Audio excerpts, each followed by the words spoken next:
बार बार बदला पत्ता, बनवाए फर्जी दस्तावेज।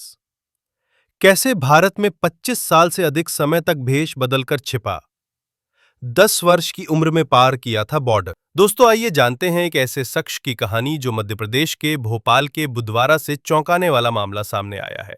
यहां पुलिस ने एक बांग्लादेशी नागरिक अब्दुल कलाम को हिरासत में लिया है, जो पिछले 8 साल से शहर में नेहा नाम की एक ट्रांसजेंडर के तौर पर पहचान छिपाकर रह रहा था।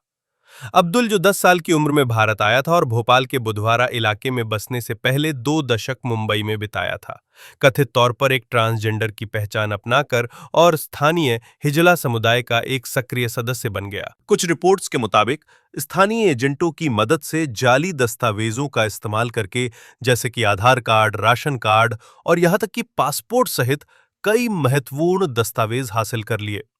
पुलिस जांच से पता चला है कि अब्दुल न केवल एक नकली पहचान के साथ रहता था, बल्कि एक जाली भारतीय पासपोर्ट का इस्तेमाल करके विदेश भी जाता था। वो बुधवारा इलाके में कई बार घर बदल चुका था और सभी उसे नेहा के नाम से जाते थे।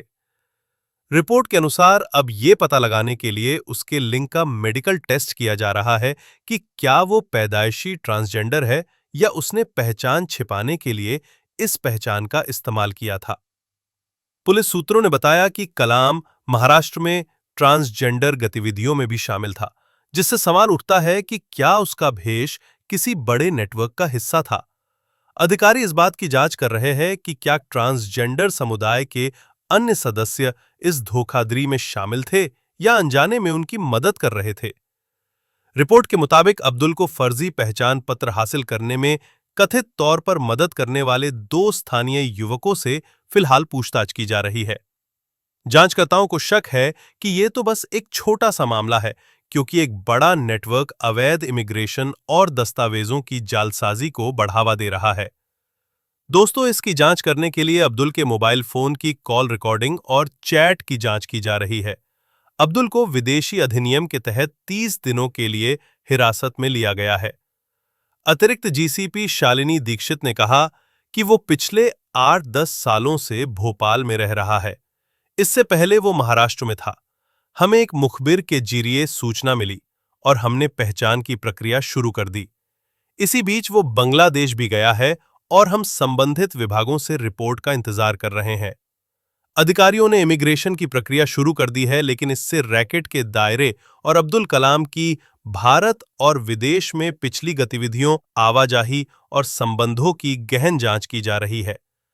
इस मामले ने कानून प्रवर्तन एजेंसियों को न केवल पहचान संबंधी धोखाधड़ी के कारण, बल्कि राष्ट्रीय सुरक्षा संबंधी निहितार्थों के कारण भी झकझोर कर रख दिया है।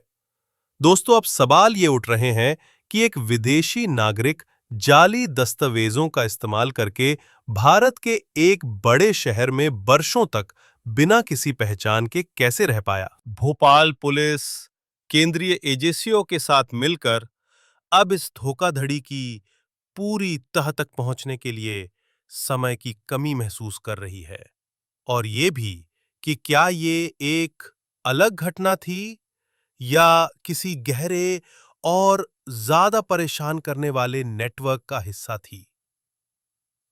दोस्तों, ऐसी ही ब्रेकिंग न्यूज देखने के लिए हमारे चैनल को लाइक, शेयर और सब्सक्राइब करें। धन्यवाद।